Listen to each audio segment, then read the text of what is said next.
Financial maths, financial maths. So this is another timeline question. So yeah, it seems like timelines are a thing, huh? Now the idea with the timeline is as long as you can draw it out, then you're safe. So it says here, Mary deposited 25,000 rands. Okay, so we're gonna read the whole thing and then we're gonna read it again while drawing the timeline, because reading it once gives you more like an overview of everything. So with this timeline, they said in the beginning 25,000 was deposited into a savings account with an interest rate of 18% per annum compounded monthly. And then they said here Mary withdrew 8,000 from the account 2 years after depositing the initial amount. Then it says she deposited another 4,000 into the savings account 3.5 years after the initial deposit. What will Mary have 5 years after making the initial deposit in this account? So the idea is with a timeline, right? Calculations are going to be performed every time something happens. So whether money is added, whether money is withdrawn, whether the interest rate changes, those kinds of situations need you to perform different calculations.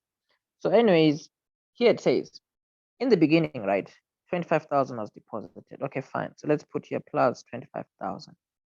And then how long passed until something else happened? So what we know is time was passing, and then the interest rate was 18% per annum compounded monthly. So let's just put 18% here over 12, you see.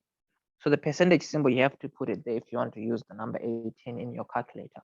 And I do, you see, so I'm gonna put 18 there with the percentage symbol in the calculator also. And then it says, she withdrew 8,000 after 2 years. So the idea is what you have to do is you have to keep in mind that here 2 years are going to pass. You see, 2 years. This is a space of 2 years. This money was in the account. This was the interest rate. After those 2 years, 8,000 was taken out. You see, so here we can put the minus 8,000. You see, minus 8,000. So as long as something is happening here, we're gonna have to perform calculations here.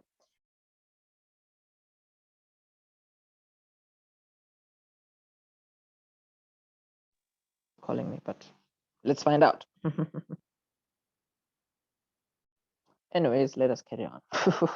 So what we need to keep in mind is that within these 2 years, right, money is gonna gain interest, and then when the 2 years are done, we have to work out how much is in the account, and then we can remove the 8,000 to see what's left. So it says Mary withdrew 8,000 from the account 2 years after depositing the initial money. She deposited another 4,000 into the account 3.5 years later from the initial payment. I mean, from the initial deposit, right? So this is 2 years, right? So obviously, a full year is gonna pass, and then half a year. You see. So here, let's put this as 1.5 years. So after 1.5 years, she made another deposit, which is of 4,000. And then after making this deposit of 4,000, nothing happens. Money just sits there in the account until the 5 years. So what we know is this is going to be another 1.5 years technically for it to be a total of 5 years, you see. So we said we have to perform calculations every time money is being taken out or put in, or whenever something is changing.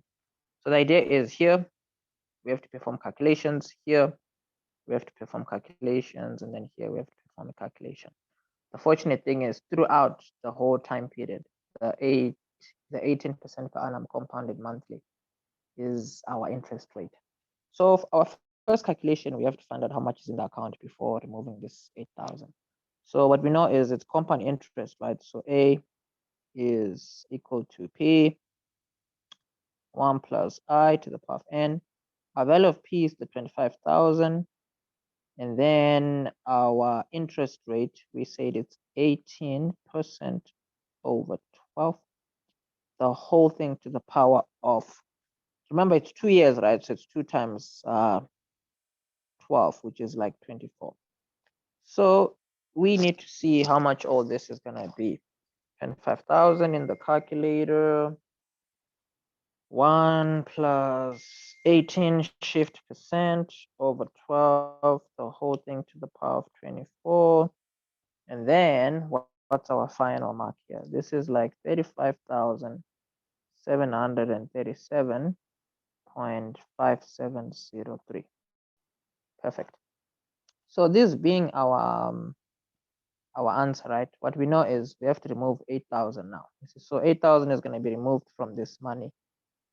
If 8,000 is removed, we know that there is 27,737.5703 left.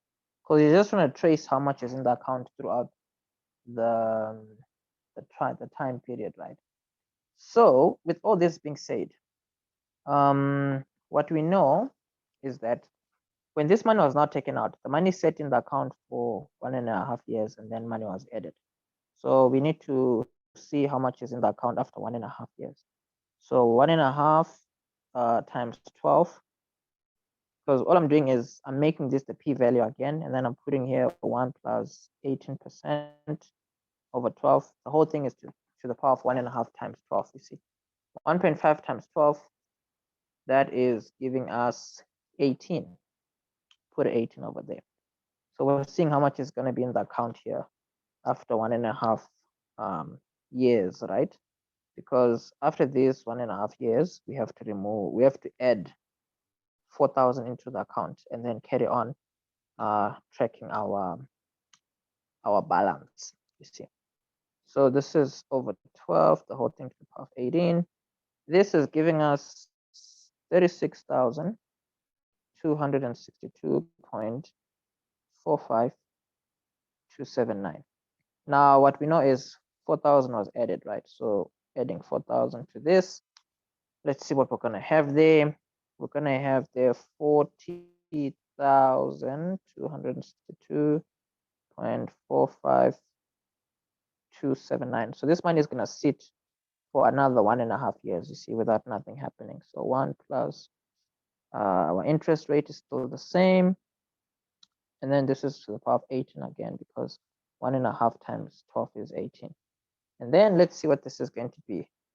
So this value, let's see here, 1 plus the 18% over 12, the whole thing to the power of 18, and then boom, 52,000.